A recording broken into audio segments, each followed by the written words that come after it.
الحمد للہ وکفا والصلاة والسلام علی عباده الذین اصطفى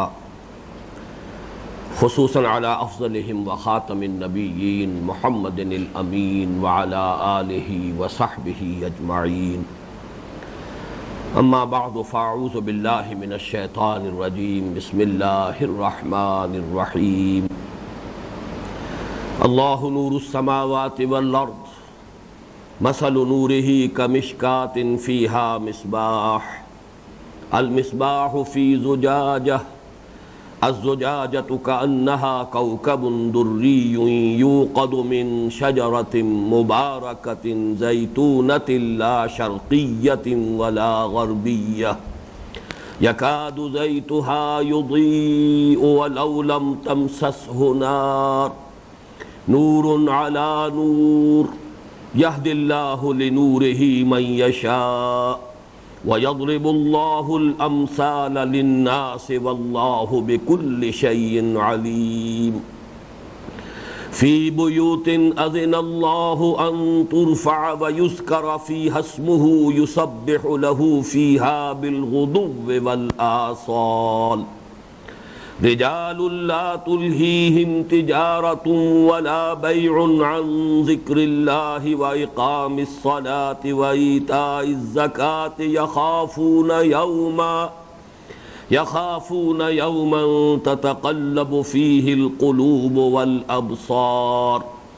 لیجزیہم اللہ احسن ما عملوا ویزیدہم من فضلہ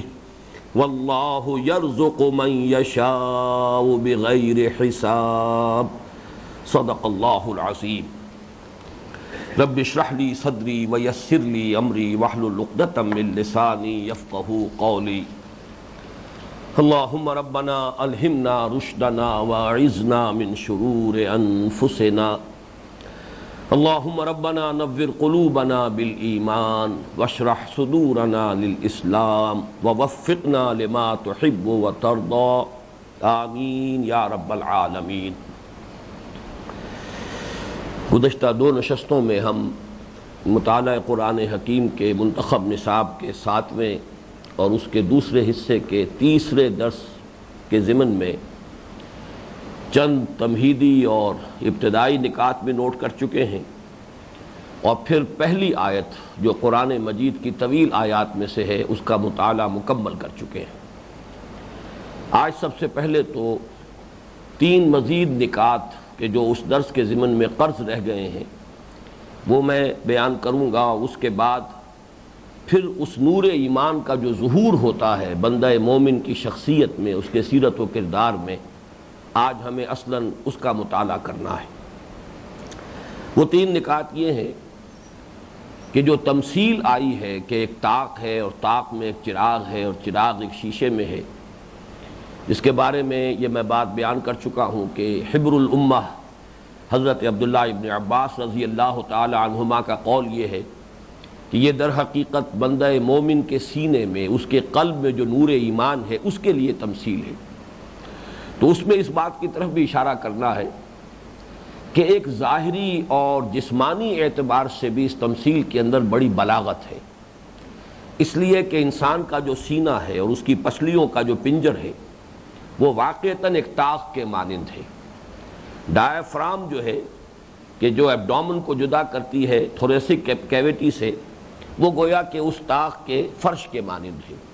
اور اس پر قلب رکھا ہوا ہے، اور یہ قلب ہے کہ جو محل اور مقام ہے نور ایمان کا۔ اگر ایمان ہوگا وہ چمکتا ہوا ستارہ ہوگا، دمکتا ہوا ہوگا، روشن ہوگا، منور ہوگا نور ایمان سے۔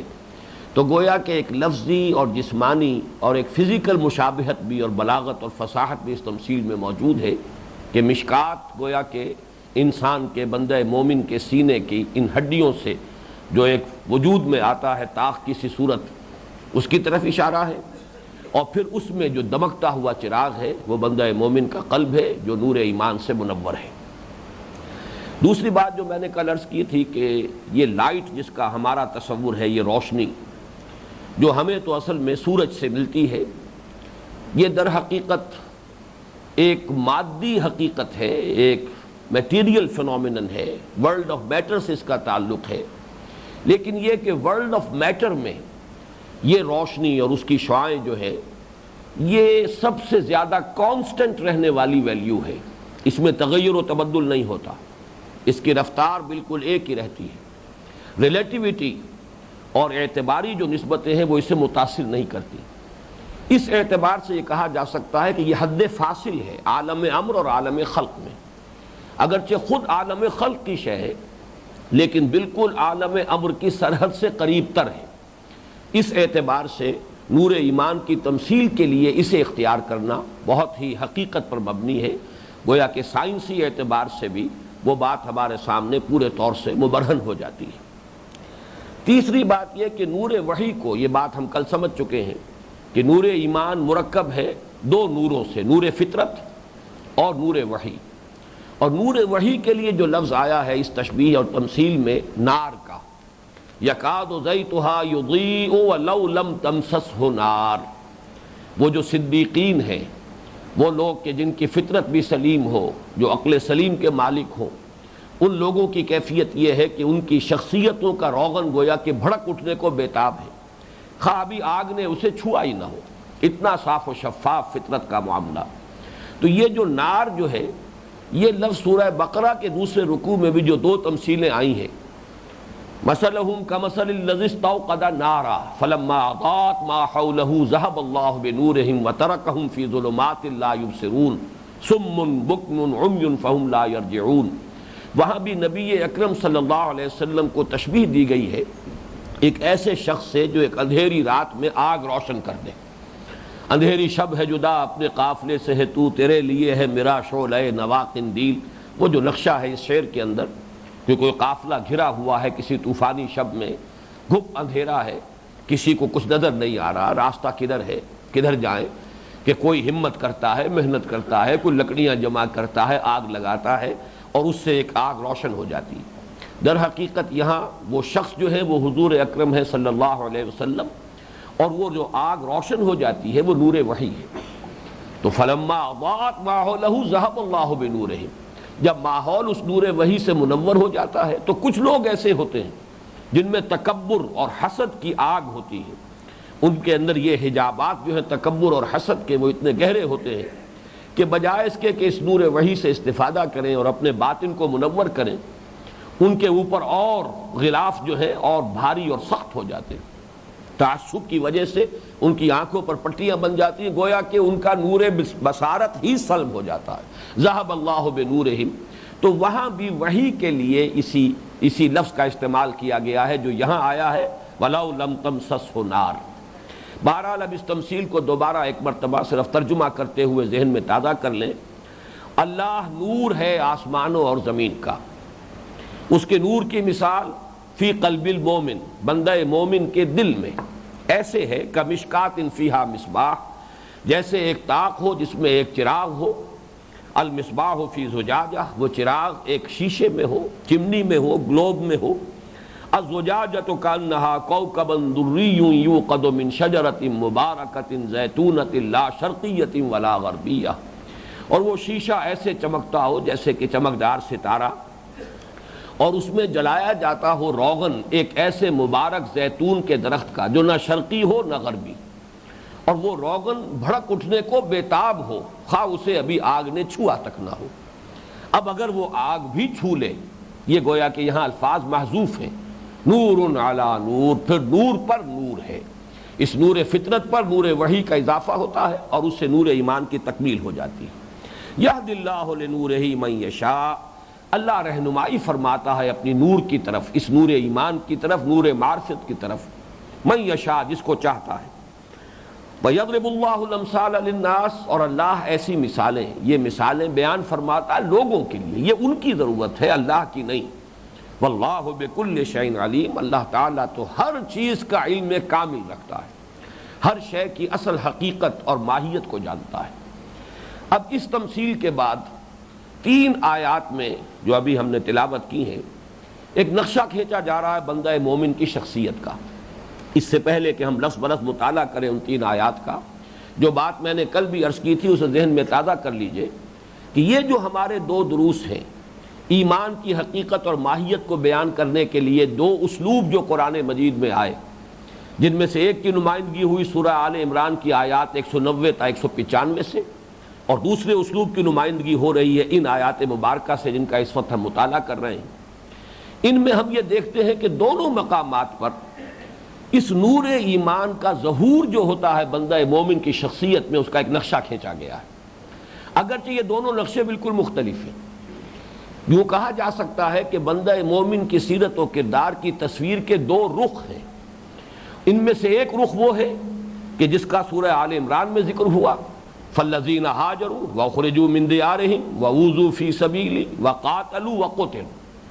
اسے ہم جدید اصطلاح میں کہہ سکتے ہیں ایکٹیوسٹ۔ یہ انداز جو ہے ایک فعال، یہ ظاہر میں ہجرت اور جہاد و قتال فی سبیل اللہ، یہ اس کا نقشہ ہے۔ اللہ کی راہ میں صبر و ثبات اور استقامت بلکہ مثابرت، اس لیے کہ آخری آیت جو ہے سورہ آل عمران کی، یا ایھا الذین آمنوا اصبروا وصابروا ورابطوا واتقوا اللہ لعلکم تفلحون۔ تو یہ ایک نقشہ ہے دین کی سربلندی کے لیے، اللہ کی غیرت اور حمیت میں دین کی طرف سے لوگوں پر اتمام حجت کے لیے تن من دھن لگا دینا، اس کے لیے جس چیز کو چھوڑنا پڑے چھوڑ دینا، اور جس چیز کو اختیار کرنا پڑے اختیار کرنا، جس سے لڑ جانا پڑے لڑ جائیں، جس سے تعلق منقطع کرنا پڑے منقطع کر دیں، جو مصیبت آئے جو تکلیف آئے جھیلیں، ثابت قدم رہیں، صبر کریں، مثابرت کا مظاہرہ کریں۔ اور دوسری شخصیت جو ہے وہ ہے اس جس کے اندر ذکر، شغل، اللہ تعالیٰ کی تسبیح، مناجات، دعا، نماز، زکوٰۃ، یہ ایک دوسرا رخ ہے۔ اور بندہ مومن کی ظاہری شخصیت، اب میں نے لفظ کا اضافہ کیا، نوٹ کی، ظاہری شخصیت کی بھی تکمیل تصویر کے ان دونوں رخوں کو جمع کر کے ہوتی ہے۔ ابھی میں نے عرض کیا ظاہری، اس لیے کہ ایک تھرڈ ڈائمنشن بھی ہے، جیسے کہ ہمارا کانسیپٹ اسپیس کے بارے میں، 3 ڈائمنشنل اسپیس، کوئی بھی جگہ ہوگی اس کا طول اور عرض، اور پھر یہ کہ اس کی یا بلندی اور یا اس کی گہرائی، یہ تھرڈ ڈائمنشن ہے۔ تو بندہ مومن کی شخصیت کی بھی ایک تیسری ڈائمنشن ہے، وہ اس کے باطنی احساسات ہیں۔ وہ رخ آئے گا اگلا جو درس ہے سورہ تغابن، اس کے دوسرے رکوع میں، وہاں بھی ایمان کی تشریح ہوگی پہلے رکوع میں، اور دوسرے رکوع میں ایمان کے مظاہر، ایمان کا ظہور، ایمان کے ثمرات، ایمان کے نتائج،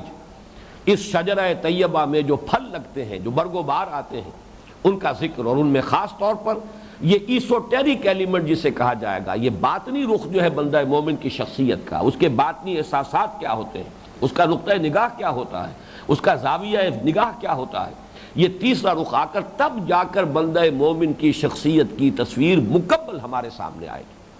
یہ جو 2 دروس ہے، سابقہ درس اور یہ درس، اس میں ایک بات اور نوٹ کر لینے کی ہے کہ جیسے کہ ہم نے یہ دیکھا ہے کہ وہاں حصول ایمان کے ضمن میں بھی وہ دوسرا راستہ، خارج کا مشاہدہ، خارج کا مطالعہ، اس پر غور و فکر، پھر جسے ڈسکرسیو نالج کہا جاتا ہے، درجہ بدرجہ قدم بقدم آگے بڑھنا، فطرت اور فطر پر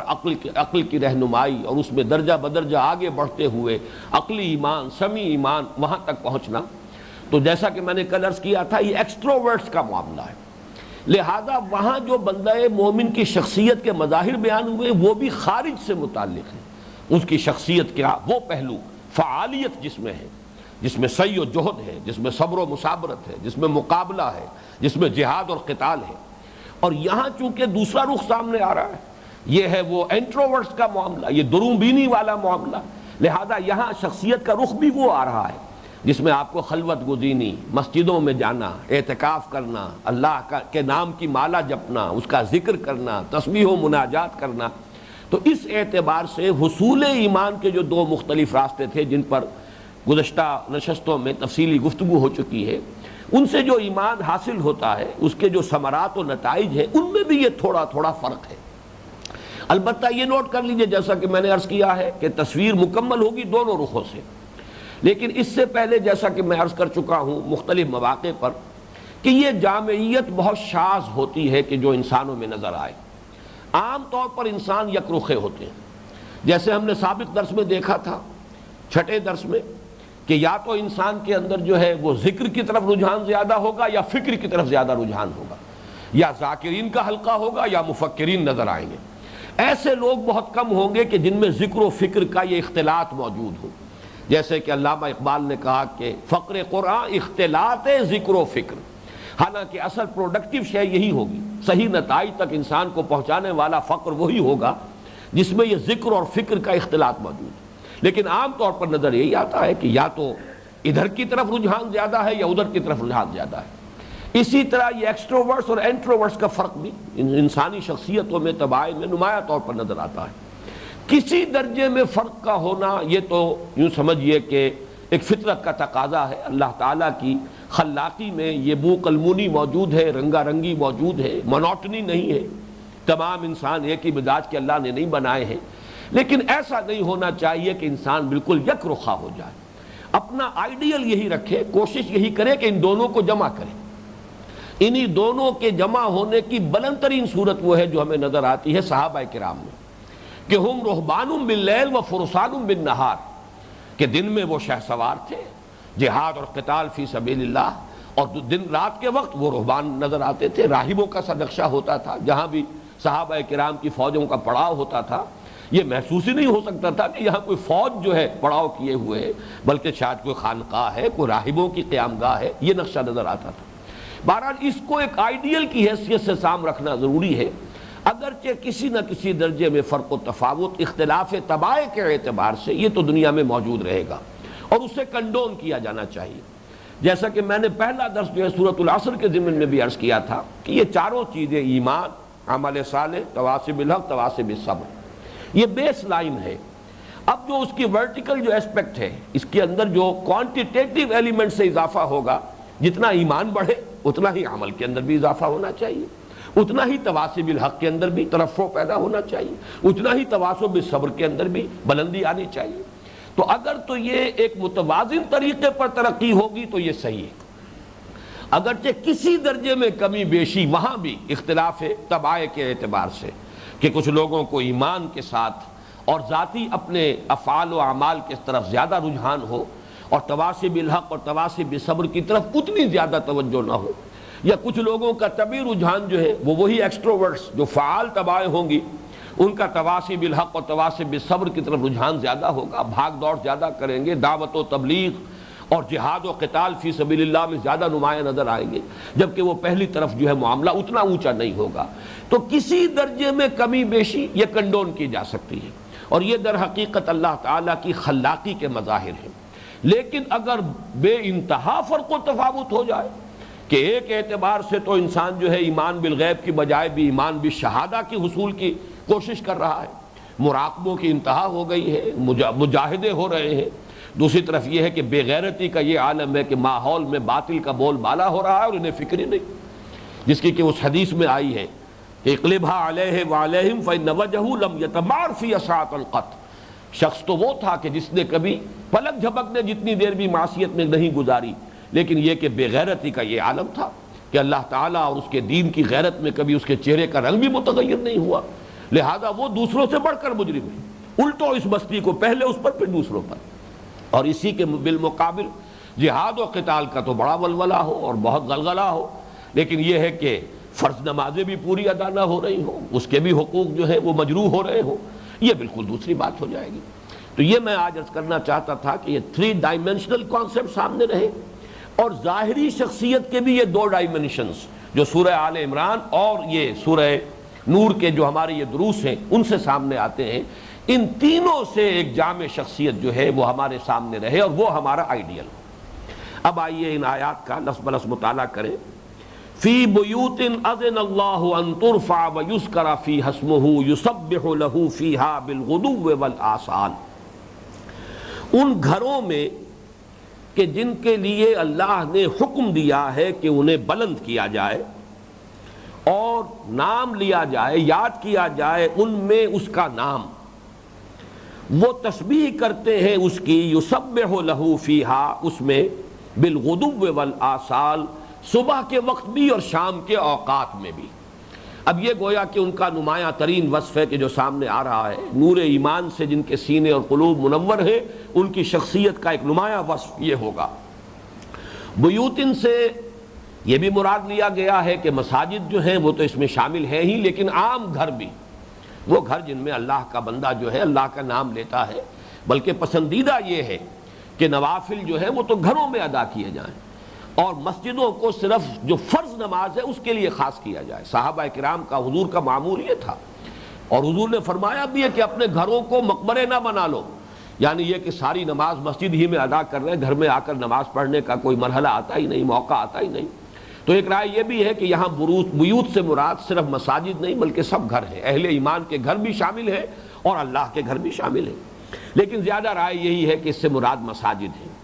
پھر اس کے ضمن میں بھی ایک رائے یہ ہے کہ مساجد میں کچھ مخصوص مساجد، بیت اللہ ہے، مسجد حرام، اسی طرح مسجد اقصیٰ ہے، وہ مساجد جو خاص طور پر جن کی بڑی اہمیت ہے، فضیلت ہے۔ لیکن اکثر لوگوں کی رائے یہ ہے، اور یہاں میں پھر کوٹ کر رہا ہوں حبر الامہ حضرت عبداللہ ابن عباس رضی اللہ تعالی عنہما کو، ان کے نزدیک اس سے مراد عام مساجد ہیں،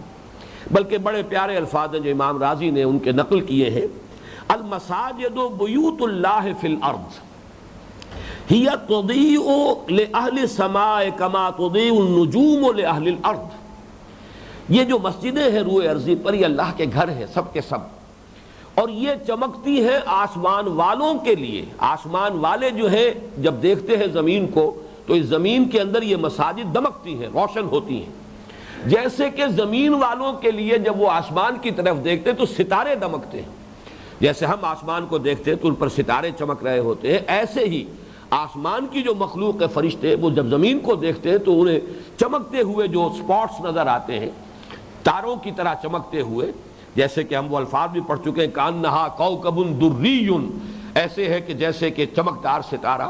تو آسمان والوں کے لیے یہ مساجد اسی طرح چمکتی اور دمکتی ہیں جیسے کہ زمین والوں کے لیے آسمان کے ستارے چمکتے اور دمکتے ہیں۔ بہرحال فی بیوت اذن اللہ، یہ اذن یا اذنو مجرد سنا دینے کے لیے بھی آتا ہے، کوئی بات کسی کو سنا دینا، اذن کان کو کہتے ہیں، تو کسی کے کان کھول دینا، کسی کے کانوں تک کوئی بات پہنچا دینا۔ پھر اذن جو ہے خاص طور پر کسی کام کی اجازت کے لیے لفظ مستعمل ہے، عام طور پر زیادہ جو ہے اس کا استعمال اسی کے لیے ہے کہ کسی چیز کے لیے اجازت دی جائے، لیکن یہ حکم کے معنی میں بھی آتا ہے، یہاں یہ اس معنی میں آتا ہے، یہ آیا ہے کہ اذن اللہ ان ترفع، اللہ نے حکم دیا ہے ان گھروں کے بارے میں کہ انہیں بلند کیا جائے۔ ترفع سے بھی مراد ایک تو یہ بھی ہے عام تعمیر، اس لیے کہ جب تعمیر کی جاتی ہے تو رفتہ رفتہ جو اس کی دیواریں ہیں وہ بلند کی جاتی ہیں، جیسے سورۃ البقرہ میں آیا ہے وَإِذْ يَرْفَعُ إِبْرَاهِيمُ الْقَوَاعِدَ مِنَ الْبَيْتِ وَإِسْمَاعِيلُ، جبکہ بنیادوں کو اٹھا رہے تھے، ہمارے گھر کی بنیادوں کو اٹھا رہے تھے، بلند کر رہے تھے ابراہیم اور اسماعیل علیہ السلام۔ تو محض تعبیر کے لیے بھی یہ لفظ آ جائے گا، لیکن یہ کہ اس میں یقیناً مراد ہے ایک تو تعظیم و توقیر، اللہ کے گھروں کی تعظیم ہونی چاہیے، ان کی توقیر ہونی چاہیے۔ پھر تطہیر، جیسے کہ قرآن مجید میں دو جگہ، سورۃ البقرہ میں بھی اسی مقام پر اور سورہ حج میں بھی آیا ہے، ان طہر بیتی للطائفین والقائمین والرکع السجود، یہ سورہ حج میں واحد کے صیغے میں آیا اس لیے کہ وہاں خطاب صرف حضرت ابراہیم سے ہے، اور سورہ بقرہ میں حضرت ابراہیم اور حضرت اسماعیل علیہ السلام دونوں سے خطاب ہے، تو تثنیہ کا صیغہ ان طہرا بیتی للطائفین والعاکفین والرکع السجود۔ تو تطہیر جو ہے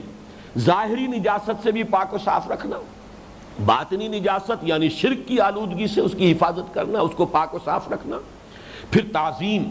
جیسے کہ مجھے جب میں یہ نوٹ کر رہا تھا تو یاد آئی دعا جو ہے، جو حضرات ابھی حج کر کے آئے ہیں انہیں یہ یاد ہوگی دعا، کہ بیت اللہ پر جیسے ہی نظر پڑے، پہلی نظر جب پڑے تو فوراً جو دعا مانگنا مسنون ہے وہ یہ ہے کہ اللہم زد بیتک ھذا تشریفا و تعظیما و تکریما، اے اللہ اپنے اس گھر کی تشریف و تکریم و تعظیم میں اور اضافہ فرما۔ تو یہ تعظیم و تکریم اور توقیر جو ہے اللہ کے گھروں کی، یہ بھی اس سے مراد ہے، اور یہ کہ رفع کرنا، بلند کرنا ظاہری اعتبار سے بھی مراد ہے، اگرچہ کوئی ظاہری شان و شوکت اور خاص طور پر اس میں تزیین و آرائش اور اس میں تکلفات سے کام لینا پسندیدہ نہیں ہے، لیکن یہ چیز بہرحال پسندیدہ ہے اور مطلوب ہے کہ مسلمانوں کی جس بستی میں اللہ کا گھر تعمیر کیا جائے وہ اس بستی میں نمایاں نظر آنا چاہیے، معلوم ہو کہ یہ اس کا کوئی مرکزی جگہ ہے، یہ اس پوری جس کو آپ کہتے ہیں کہ اس آبادی میں پریزائڈنگ پوزیشن میں ہے یہ گھر، اللہ کا گھر، وہ اس طریقے سے نمایاں نظر آ رہا ہو۔ اس اعتبار سے مادی اور ظاہری اعتبار سے بھی اللہ کے ان گھروں کا بلند ہونا جو ہے وہ پسندیدہ اور مطلوب ہے۔ اگرچہ خام خواہ کی آرائش اور زیبائش اور اس میں تصنع اور تزیین، اس کے اوپر اس میں تکلف اور تصنع سے کام لینا یہ پسندیدہ نہیں ہے۔ بڑا پیارا شعر ہے اقبال کا کہ میں ناخوش و بیزار ہوں مرمر کے سلوں سے، میرے لیے مٹی کا حرم اور بنا دو۔ وہ مسجد نبوی جو ہے جو کچی تھی اور جس پر صرف کھجور کے پتوں کی چھت پڑی ہوئی تھی، جب بارش ہوتی تھی تو وہ ٹپکتی تھی، اور صحن جو ہے اس کا مسجد کا فرش جو ہے وہ کیچڑ کی شکل اختیار کر لیتا تھا، وہ مسجد کہیں مبارک تھی، اور وہ مسجد تھی جس کی بنیاد تقویٰ پر تھی، وہ مسجد تھی جس سے کہ ایک عالمی انقلاب جو ہے اس کے لیے ساز و سامان فراہم ہوا ہے، اس کے لیے سارے تقاضے پورے ہوئے۔ اور اب چاہے آپ کتنی تزیین و آرائش کر لیں بہرحال، بلکہ ایک تو جو آخری زمانے کے بارے میں حضور نے جو خبریں دی ہیں کہ جن میں حالات کے اندر جو تنزل آ جائے گا اس کا انتہائی نقشہ کھینچا گیا ہے، تو مساجد کے بارے میں فرمایا ہے وَمَسَاجِدُهُمْ عَامِرَةٌ وَهِيَ خَرَابٌ مِّنَ الْهُدَى، کہ مسلمانوں کی اس دور زوال میں مسجدیں آباد تو بہت ہوں گی، لیکن یہ کہ وہ ہدایت سے خالی ہوں گی، ان کے اندر ہدایت نہیں ہوگی۔ تو اس اعتبار سے جو میں نے بات عرض کی اسے نوٹ کر لیجئے کہ خام خواہ کی زیبائش و آرائش اور تزیین اور اس پر ارب روپے صرف کر دینا یہ شے تو پسندیدہ نہیں ہے۔ البتہ یہ چیز پسندیدہ ہے کہ مسجد جو ہے وہ ایک ٹاورنگ ایک حیثیت کی مالک ہو، پریزائڈنگ پوزیشن میں نظر آ رہی ہو، کہ جیسی بھی آبادی ہے اگر غریبوں کی جھگیاں ہیں تو ایک بڑی جھگی نسبتاً نظر آئے کہ ایک بڑی ہے، اس کے اندر اس کی حیثیت جو ہے اہم مقام کی ہے۔ فی بیوت اذن اللہ ان ترفع ویذکر فیہا اسمہ، اللہ کے نام کے ذکر سے مراد اللہ کا ذکر ہے۔ اس کی وجہ صاف ہے کہ اللہ تعالیٰ کے ساتھ ہمارا جو بھی ذہنی اور قلبی رشتہ ہے وہ اس کے ناموں کے حوالے سے، ذات باری تعالیٰ اس کی کنہ ہماری پہنچ سے اور ہمارے تصور سے، ہمارے وہم سے، ہمارے تخیل سے، ہمارے فہم سے، ما ورا وراء الورا ثم وراء الورا ثم وراء الورا۔ ایمان باللہ کے لیے ہمارے پاس واسطہ اور ذریعہ صرف اللہ کے نام ہے۔ اسی لیے ایمان مجمل کے الفاظ یہ ہے کہ آمنت باللہ کما ہوا باسمائہ و صفاتہ، میں اللہ کو مانتا ہوں، میں ایمان لایا اللہ پر جیسا کہ وہ اپنے اسماء و صفات سے ظاہر ہے۔ تو یذکر فی اسمہ، اس کا نام جو ہے اس کا ذکر کیا جائے، یسبح لہ فیہا بالغدو والآصال، وہ تسبیح کرتے ہیں وہ لوگ جن کے لیے آگے لفظ آئے گا رجال باہمت لوگ، صاحب عظیمت لوگ، وہ تسبیح کرتے ہیں اس میں صبح و شام۔ یہ نوٹ کر لیجئے کہ غدو مصدر ہے، اس کی جمع نہیں آتی، لیکن یہ ہے کہ اصیل کی جمع آصال قرآن مجید میں آئی ہے، لیکن اصیل بھی لفظ آیا ہے۔ اصیل کے لفظ کا اطلاق ہے، غدو کہتے ہیں صبح کا وقت، اور اصیل کہتے ہیں سورج کے ڈھلنے کے بعد سے لے کر رات کی تاریکی تک، یہ پورا وقت جو ہے یہ اصیل ہے۔ شام کا لفظ ہم اسے کہہ دیں گے، لیکن شام سے مراد صرف شام نہیں ہے، بلکہ سپہر سے لے کر اور رات کے گہرے ہو جانے تک یہ پورا وقت جو ہے اصیل کے لفظ میں یہ گویا کہ کورڈ ہے۔ اور یہ نوٹ کر لیجئے کہ قرآن مجید میں بکرتم و اصیلا، صبح و شام کے لیے، صبح کے لیے بھی غدو کا لفظ واحد کی شکل میں اور اصیلا یہ بھی واحد کی شکل میں 4 مرتبہ آیا ہے، لیکن 3 مرتبہ آیا ہے بالغدو والآصال، جیسے کہ یہاں ہے۔ غدو واحد مصدر ہے، اس کی جمع ہو بھی نہیں سکتی، اور آصال یہ اصیل کی جمع ہے، لیکن اس میں ایک بہت ہی لطیف ربط قائم ہو گیا ہے ہمارے نمازوں کے نظام سے۔ صبح کے وقت میں نماز فرض ایک ہی ہے، فجر کی نماز، جبکہ سورج کے ذرا ڈھلنے سے کا آغاز ہوا ہے، وہاں سے لے کر اور رات کی تاریکی کے گہرے ہو جانے تک پے بپے 4 نمازیں ہیں۔ وہاں جمع کا لفظ جو ہے وہ بہت زیادہ مناسبت رکھتا ہے، اور وہ جو آیت مبارکہ ہے سورہ بنی اسرائیل کی، اقم الصلاۃ لدلوک الشمس الی غسق اللیل، نماز کو قائم رکھو سورج کے ذرا نصف النہار سے ڈھلنے کے بعد سے لے کر اور رات کے گہرے اور تاریک ہو جانے تک۔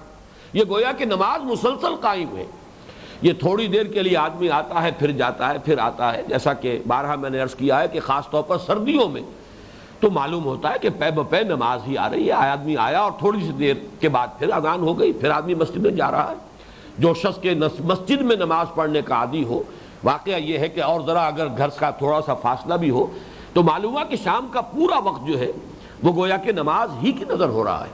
جبکہ فجر کی نماز کے لیے اس آیہ مبارکہ میں بالکل علیحدہ اسلوب بھی منفرد اور علیحدہ اختیار کیا ہے، وقرآن الفجر، یہ فجر کے وقت کا قرآن پڑھنا، اس لیے کہ نماز فجر میں جو ہے طویل قرات پسندیدہ ہے، مسنون ہے۔ تو اقم الصلاۃ لدلوک الشمس الی غسق اللیل وقرآن الفجر ان قرآن الفجر کان مشہودا، اسی کی طرف گویا کہ اشارہ ہو گیا کہ فجر میں ایک نماز ہے، اگرچہ آپ اگر جو نفلی نمازیں جو حضور کے معمولات میں تھیں، جس میں صلاۃ الضحیٰ بھی ہے اور اشراق کی نماز بھی ہے، وہ اگر جمع کرتے چلے جائیں گے تو بات جو ہے آس پاس آ جائے گی، لیکن اللہ تعالیٰ نے بڑی حکمت رکھی کہ انسان کو اپنی معاشی جو جد و جہد ہے اس کے لیے ایک وقت جو ہے ایسا مسلسل مل جائے کہ جس میں کوئی بھی اس میں وقفہ نہ آئے اور وہ اپنی کسی بھی معاشی جو بھی اس کی سعی ہے اس میں وہ لگا رہے۔ تو فرض نماز نہیں رکھی فجر سے لے کر ظہر تک، البتہ اس کے بعد یہ پے بپے نمازیں آتی ہیں۔ تو فرمایا کہ اس شخص کا یہاں پہ اشارہ جو ہو رہا ہے نوٹ کر لیجئے کہ ایسے شخص کا نقشہ کھینچا جا رہا ہے کہ جس کا گویا کہ دل مسجد میں اٹکا ہوا۔ یہ الفاظ وہ ہیں جو اس حدیث میں آئے ہیں، جو بڑی مشہور حدیث ہے، متفق علیہ ہے، بخاری اور مسلم دونوں میں موجود ہے، جس میں کہ حضرت ابو ہریرہ رضی اللہ تعالیٰ عنہ روایت فرماتے ہیں کہ حضور نے ارشاد فرمایا سبعۃ یظلھم اللہ فی ظلہ یوم لا ظل الا ظلہ، 7 قسم کے لوگ وہ ہیں جنہیں اللہ تعالیٰ حشر کے میدان میں یوم قیامت کو خاص اپنے سائے میں جگہ دے گا، جبکہ اس کے سائے کے سوا کوئی سایہ نہیں ہوگا۔ ان میں پہلے نمبر پر ہے امام عادل، ایک ایسا امام صاحب اختیار شخص جو مسلمانوں کے اجتماعی معاملات کا امین ہے اور وہ عدل کرتا ہے، امام عادل۔ اور دوسرے نمبر پر وہ شاب نشا فی عبادت اللہ، وہ نوجوان در جوانی توبہ کردن شیوہ پیغمبریس، وہ نوجوان کہ جس نے اپنی جوانی جو ہے اللہ تعالیٰ کی عبادت کی نظر کی ہو۔ تیسرے نمبر پر وَرَجُلٌ قَلْبُهُ مُعَلَّقٌ بِالْمَسَاجِدِ، تیسرا شخص وہ ہے جس کا دل مسجدوں میں اٹکا ہوتا ہے، گویا کہ مسجد سے باہر وہ نکلتا ہے تو اپنی طبیعت پر جبر کر کے ایک ضرورت کے لیے، جیسے درجے کا فرق تو ہوگا، فرق مراتب ذہن میں رکھیے، انسان بیت الخلاء میں بھی جاتا ہے اپنی مجبوری کے لیے، احتیاج ہے، ضروری ہے، حوائج ضروریاں ہیں، لیکن یہ کہ بہرحال وہاں انسان اس کو وہ جگہ کوئی پسند نہیں ہے، وہاں پر زیادہ دیر ٹھہرنا اسے پسند نہیں ہے۔ اسی طریقے سے مسجد سے جو تقابل کریں گے تو یہ دنیا کا معاملہ اسی درجے میں آئے گا کہ جو واقعتاً اللہ تعالیٰ کی معرفت کی چاشنی جسے حاصل ہو گئی ہو، اس کا دل تو اٹکا رہے گا مسجد میں، وہ چاہے گا باہر نکلے گا تو ماہی بے آب جسے آپ کہتے ہیں کہ جس طرح مچھلی جو ہے پانی سے باہر نکال لی جائے، اسی طرح کی کیفیت اس کی ہوگی۔ وہ گویا کہ ایک شدید مجبوری کے تحت ضروریات زندگی ہے، بال بچوں کا پیٹ پالنا ہے، دکان ہے یا کوئی اور معاملہ ہے، اس کے اندر اسے لگنا ہے، یا اپنی گھریلو جو ضروریات ہیں ان کو پورا کرنے کے لیے تو وہ نکلتا تو ہے لیکن دل وہیں اٹکا رہتا ہے۔ وَرَجُلٌ قَلْبُهُ مُعَلَّقٌ بِالْمَسَاجِدِ، باقی یہ کہ یہ وہ 4 اور بھی سن لیجئے۔ وَرَجُلَانِ تَحَابَّا فِي اللَّهِ اجْتَمَعَا عَلَيْهِ وَتَفَرَّقَا عَلَيْهِ، چوتھے نمبر پر وہ 2 اشخاص جو خالص اللہ کے لیے ایک دوسرے سے محبت کرتے ہو، لوجہ اللہ، اسی پر جمع ہو اسی پر جدا ہو۔ وَرَجُلٌ دَعَتْهُ امْرَأَةٌ ذَاتُ مَنْصَبٍ وَجَمَالٍ فَقَالَ إِنِّي أَخَافُ اللَّهَ، اور وہ شخص کہ جسے کوئی عورت کہ جو حسب نسب والی بھی ہو اور حسن و جمال والی بھی ہو گناہ کی دعوت دے، لیکن وہ کہے کہ نہیں میں اللہ سے ڈرتا ہوں، مجھے اللہ کا خوف ہے۔ پھر وہ شخص وَرَجُلٌ تصدق بصدقة فاخفاها حتى لا تعلم شماله ما تنفق يمينه، وہ شخص کہ جو ایک صدقہ دیتا اللہ کی راہ میں، مال خرچ کرتا ہے لیکن اس درجے اخفاء سے کام لیتا ہے کہ جو کچھ اس کا داہنا ہاتھ دے رہا ہوتا ہے بائیں ہاتھ کو اس کی خبر نہیں ہوتی۔ اور آخری بات ہے وَرَجُلٌ ذَكَرَ اللَّهَ خَالِيًا فَفَاضَتْ عَيْنَاهُ، اور وہ شخص کہ جو خلوت میں ہو اور اس کو اللہ یاد آئے اور اس کی آنکھوں میں سے آنسو بہنے لگے، لیکن خلوت میں، جلوت میں نہیں، لوگوں میں نہیں، یہ خلوت کے اندر یہ کیفیت ہو۔ یہ ہے کہ وہ 7 افراد، ان میں جیسا کہ میں نے عرض کیا نمبر 3 پر وَرَجُلٌ قَلْبُهُ مُعَلَّقٌ بِالْمَسَاجِدِ، وہی نقشہ یہاں ہے فِي بُيُوتٍ أَذِنَ اللَّهُ أَن تُرْفَعَ وَيُذْكَرَ فِيهَا اسْمُهُ يُسَبِّحُ لَهُ فِيهَا بِالْغُدُوِّ وَالْآصَالِ رِجَالٌ لَا تُلْهِيهِمْ تِجَارَةٌ وَلَا بَيْعٌ عَن ذِكْرِ اللَّهِ وَإِقَامِ الصَّلَاةِ وَإِيتَاءِ الزَّكَاةِ، وہ جواں ہمت لوگ، وہ مرد، وہ جواں مرد کہ جنہیں غافل نہیں کر پاتی نہ کوئی تجارت، کوئی کاروبار دنیاوی، نہ کوئی سودا، کہ عین وقت نماز کا جو وقت ہے اور کوئی سودا ہو رہا ہے اور بڑا اٹریکٹیو سودا ہے، کوئی بہت ہی اچھا بارگین ہے، آدمی چاہتا ہے کہ اب یہ ہو ہی جائے، چاہے وہ نماز میری جو ہے جماعت نکلی جا رہی ہو۔ یہ امتحان ہے جو اللہ تعالیٰ قدم قدم پر لوگوں کے لے لیتا ہے، لیکن وہ باہمت لوگ، صاحب عزم و ہمت لوگ کہ جنہیں کوئی کاروبار دنیاوی، کوئی تجارت اور کوئی سودا نہ باز رکھ سکے، نہ غافل کر سکے اللہ کی یاد سے اور نماز کے قائم کرنے سے اور زکوٰۃ کے ادا کرنے سے، یہ استقامت عبادات پر۔ تو یہاں جیسا کہ میں عرض کر چکا ہوں تفصیل سے، یہاں وہ نقشہ سامنے لایا جائے عبادات کا، ذکر کا، تسبیح کا، مناجات کا، اللہ سے دعا کرنے کا۔ یہ حلاوت دعا و مناجات سے جو لوگ اس کے لذت آشنا ہو جائیں، حلاوت آشنا ہو جائیں، پھر نماز اور زکوٰۃ پر استقامت اور مداومت۔ فرمایا، اور ذرا نوٹ کر لیجئے کہ یہی الفاظ آئے ہیں سورہ منافقون کے دوسرے رکوع میں، یا ایھا الذین آمنوا لا تلھکم اموالکم ولا اولادکم عن ذکر اللہ۔ در حقیقت یہ اللہ تعالیٰ کی یاد سے غفلت اور اللہ تعالیٰ کی یاد کی سب سے منظم اور کامل صورت نماز ہے۔ نہ غافل کر پائے تمہیں اللہ کی یاد سے تمہارے اموال اور تمہاری اولاد۔ یہ مال و دولت دنیا، جس کو اقبال نے کہا یہ مال و دولت دنیا، یہ رشتہ و پیوند، بتان وہم و گما لا الہ الا اللہ۔ ایسا نہ ہو کہ یہ بتان وہم و گما تمہارے دلوں میں اس درجے جو ہے گھر کر لیں ان کی محبت کہ اللہ کی یاد سے بھی تمہیں غافل کر دیں۔ اگر یہ کرو گے تو پھر نفاق کی چھوت لگ جائے گی۔ جیسے انسان کی اگر صحت کمزور ہو اور اس کا اپنا ڈیفنس جو ہے وہ کمزور پڑ چکا ہو، ریزسٹنس کمزور ہو، ریزسٹنس کم ہو جائے تو پھر جراثیم حملہ آور ہو جاتے ہیں، ورنہ جراثیم انسان کا کچھ نہیں بگاڑ سکتے۔ اسی طرح نفاق کے جراثیم حملہ آور ہوتے ہیں کب؟ جبکہ قلب انسان جو ہے وہ یاد الہی سے غافل ہو جائے۔ لا تلھکم اموالکم ولا اولادکم عن ذکر اللہ ومن یفعل ذلک فاولئک هم الخاسرون۔ جو یہ کریں گے پھر وہ خسارے میں پڑ کر رہیں گے۔ اب اگلے الفاظ پر غور کیجئے، یخافون یوما تتقلب فیہ القلوب والابصار۔ یہ سب کچھ کر کے بھی وہ ڈرتے رہتے ہیں، لرزاں و ترساں رہتے ہیں اس دن کے خیال سے جس دن کے نگاہیں اور دل الٹ جائیں گے۔ یہ ایک بہت اہم نقطہ ہے کہ ایک ہوتا ہے انسان کو اگر اللہ نے کچھ توفیق عطا کر دی ہے، نیکی کی، خیر کی، عبادات کی، تو ایک استغنا سا پیدا ہو جائے، عجب پیدا ہو جائے اپنے تقویٰ پر، اپنی نیکی پر، اپنے اتباع سنت پر۔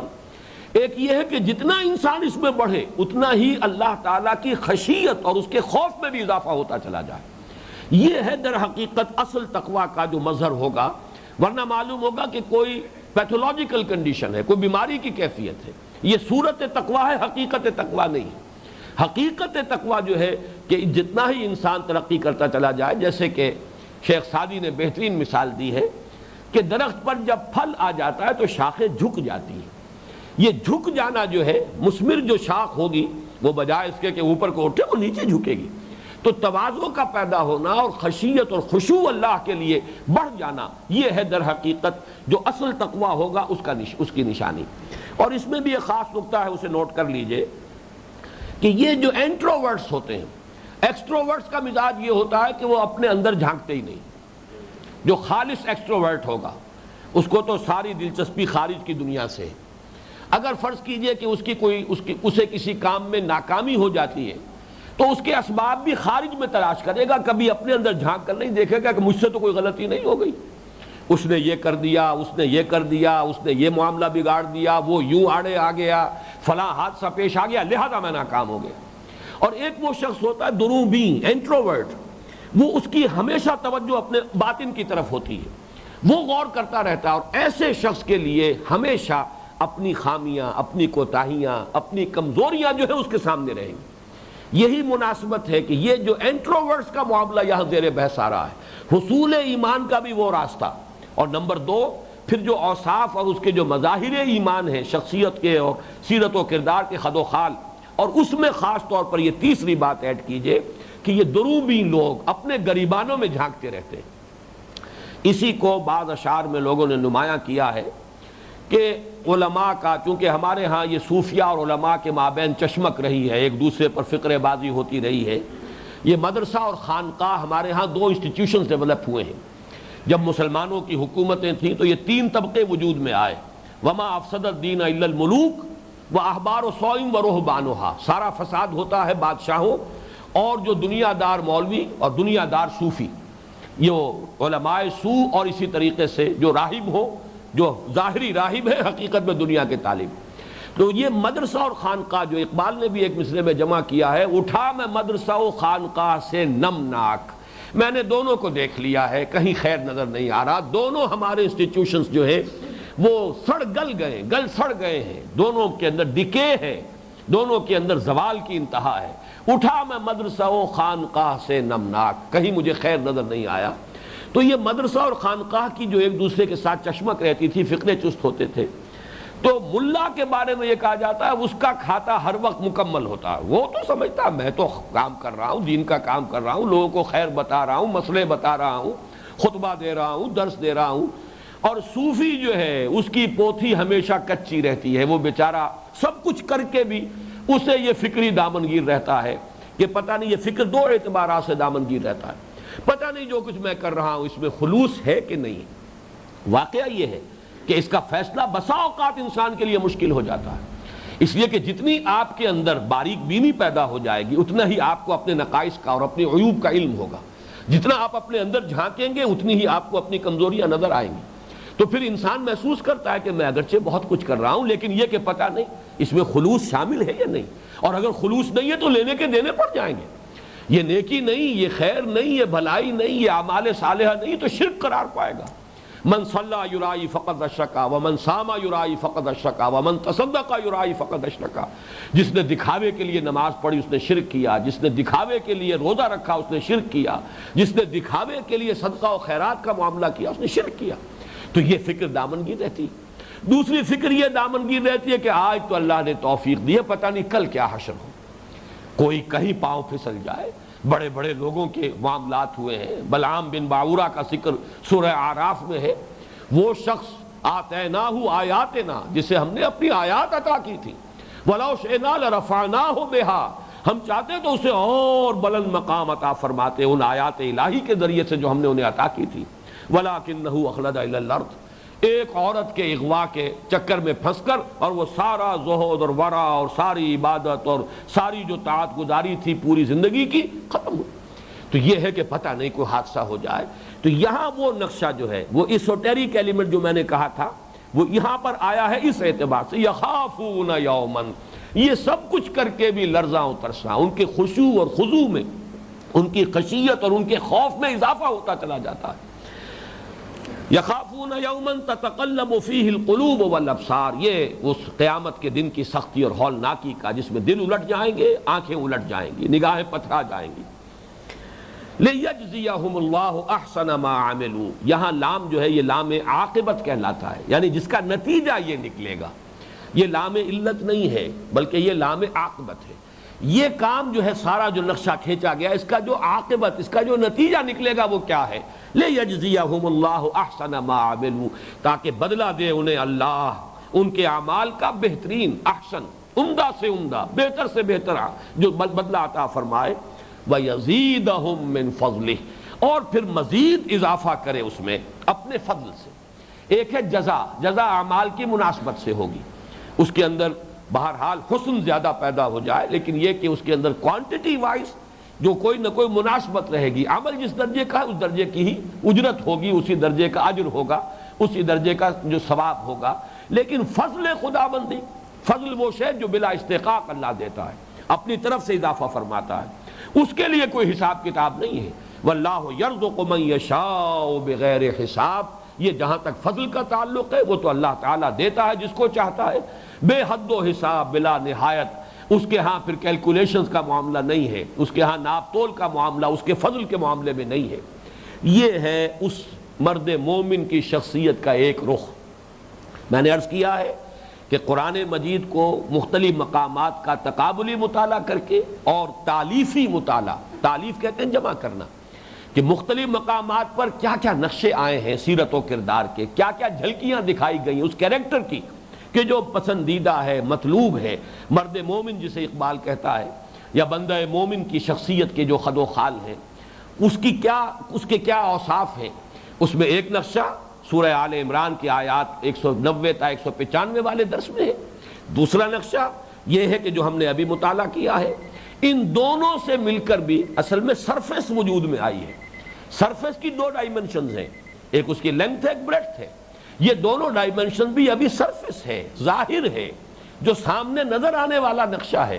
جہاد و قتال فی سبیل اللہ وہ بھی نظر آنے والی شے ہے۔ مسجدوں سے ایک دلی رغبت ہے، مسجدوں میں اعتکاف ہے، انسان بیٹھ رہا ہے، اللہ کا نام لے رہا ہے، اس کے نام کی مالا جپ رہا ہے، دعا و مناجات میں ہے، نماز ہے، اقام الصلاۃ و ایتاء الزکاۃ، اور یہ تو ظاہر آنے والی چیزیں، نظر آنے والی چیزیں ہیں۔ نماز فرض جو ہے اعلانیہ ادا کی جاتی ہے، باجماعت ادا کی جاتی ہے، یہ سب چیزیں بھی ظاہر ہونے والی۔ تو ظاہری شخصیت جس کو میں سرفس سے تعبیر کر رہا ہوں، اس کے بھی یہ دو ڈائمنشنز ہیں۔ اور تیسرا ڈائمنشن ہوگا وہ کہ جس کا ذکر اگلے درس میں آئے گا سورہ تغابن میں۔ بارک اللہ لی و لکم فی القرآن العظیم و نفعنی و ایاکم بالآیات والذکر الحکیم۔